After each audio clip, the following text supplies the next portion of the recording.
আমার ছোটবেলায় আমার মনে আছে, আমি মাদ্রাসার থেকে আইসা বারান্দায়, বাসার বারান্দার মধ্যে বসছি, মোড়ার মধ্যে। কুমিল্লা শহরে আমাদের বাসা ছিল।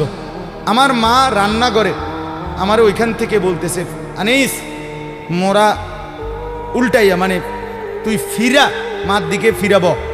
আমি মার দিকে আরেক দিকে তাকাইছিলাম, তা আমি ফিরা বসছি।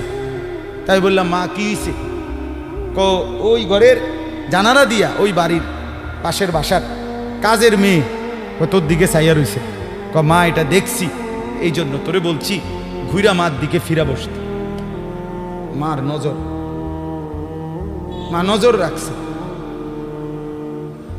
আমি জীবনে একবার, শুধু আমার পুরা জীবনে একটা সাদা টুপি কিনছিলাম একবার, যে টুপিটার মাঝখান দিয়া ছোট্ট ছোট্ট লাল লাল এই ছোট্ট ছোট্ট কটা ফুল ছিল লাল কালারের।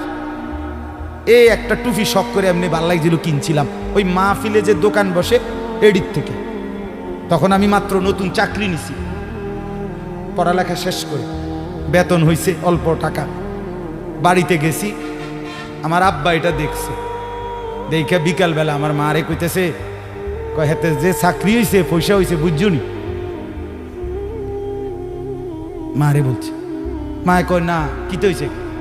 টুপি দেখছো না, টুপি দেখো না, রঙ্গিলা টুপি পিনছে, বুঝাই তো যায় ভূতের বেতন হইছে, চাকরি হইছে। রাত্রে আসার পরে মা, আমি বাহিরের থেকে আসছি, আরে মা আমারে বলছে, ফুত তোর আব্বা মনে হয় টুপিটা পছন্দ করে নাই, সারা জীবন তোরে সাদা টুপি পরাইছে, তুই কিনলে গায়ে লাল ফুলওয়ালা টুপিটা কিনলি। এই যে খুলে রাখছি, আর কোনোদিন পড়ি নাই। বাবার নজর, মার নজর। আমার ভাই, বাপ মার সেই আদর সোহাগ। আমি জীবনে একবার আমার আব্বারে বলছিলাম, আব্বা আমি একটা